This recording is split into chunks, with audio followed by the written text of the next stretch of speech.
क्या अर्थशास्त्र एक वास्तविक विज्ञान है? अर्थशास्त्र के वास्तविक विज्ञान होने के पक्ष में तर्क। Points in favour of economics as a positive science. Professor Robbins के अनुसार अर्थशास्त्र एक वास्तविक विज्ञान है क्योंकि यह मानव की आर्थिक क्रियाओं के कारण और परिणाम का संबंध स्थापित करता है। रॉबिन्स के अनुसार अर्थशास्त्र का आदर्शवादी पहलू नहीं है क्योंकि ऐसा होने के लिए उसे नीतिशास्त्र की मदद लेनी पड़ेगी, परंतु अर्थशास्त्र और नीतिशास्त्र को मिलाया नहीं जा सकता है। प्रोफेसर रॉबिन्स के विचारानुसार दुर्भाग्यवश इन दोनों अध्ययनों को पास पास रखने के अलावा दूसरा और कोई तार्किक संबंध स्थापित करने की संभावना नहीं दिखाई देती है। अर्थशास्त्र जांचने योग्य तथ्यों का अध्ययन करता है जबकि नीतिशास्त्र मूल्यांकनों तथा कर्तव्यों का। खोज के ये दोनों क्षेत्र वार्तालाप के एक ही स्तर पर नहीं हैं।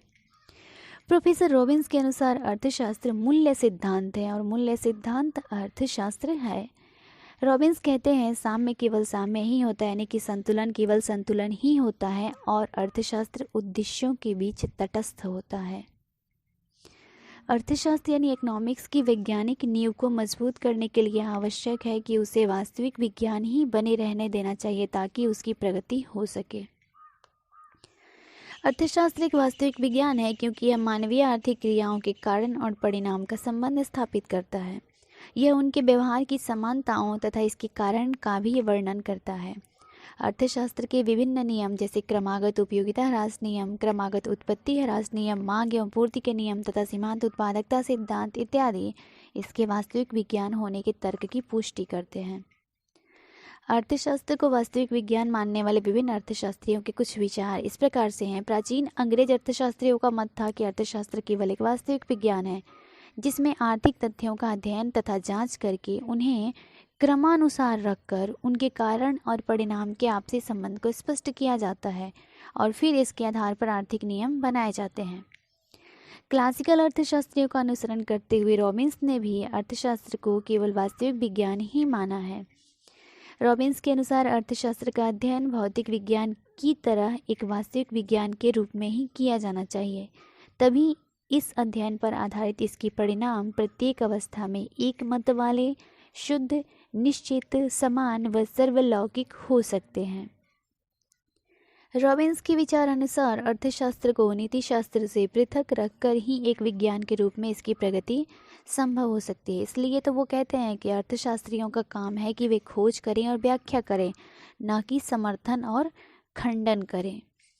प्रोफेसर मिल्टन भी प्रोफेसर रॉबिन्स की तरह अर्थशास्त्र को एक यथार्थ विज्ञान मानते हैं क्योंकि उनके अनुसार एक यथार्थ विज्ञान का अंतिम उद्देश्य एक सिद्धांत या एक परिकल्पना का विकास करना है जो अभी तक न देखे गए तत्वों के बारे में मान्य और अर्थपूर्ण भविष्यवाणियां प्रदान करता है। अर्थशास्त्र व्यवस्थित सामान्यीकरण प्रदान करता है जिसका प्रयोग सही भविष्यवाणी करने के लिए किया जाता है। प्राकृतिक विज्ञानों की तरह अर्थशास्त्र में की गई भविष्यवाणियों का भी परीक्षण किया जा सकता है। नई परिकल्पनाएं और सिद्धांत या तो भूतकाल में घटित घटनाओं की व्याख्या करता है या भविष्य में घटित होने वाली घटनाओं से संबंधित भविष्यवाणियां करता है। इन परिकल्पनाओं और सिद्धांतों की भविष्यवाणियां घटनाओं द्वारा सीमित भी हो सकती है और नहीं भी हो सकती है। अतः हम यह कह सकते हैं कि अर्थशास्त्र एक यथार्थ विज्ञान है जो सिर्फ क्या होता है एवं क्या है से संबंधित है। 19वीं शताब्दी के अर्थशास्त्रियों का यही मत था।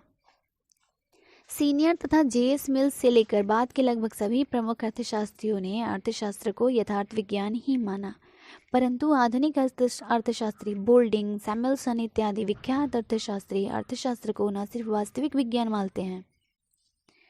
अर्थशास्त्र एक विज्ञान है और अर्थशास्त्र को एक विशेषज्ञ के रूप में आर्थिक कार्यों के परिणाम को बताना चाहिए ताकि राजनीतिज्ञ और योजनाकार सही निर्णय ले सके। सैमुएल्सन कहते हैं सही या गलत उद्देश्यों से संबंधित मूल प्रश्नों को विज्ञान द्वारा निश्चित नहीं किया जा सकता है। इसी प्रकार बोल्डिंग कहते हैं अर्थशास्त्री चुनावों का अध्ययन करता है, उनका मूल्यांकन नहीं करता है। The economist studies the choices, he does not judge them.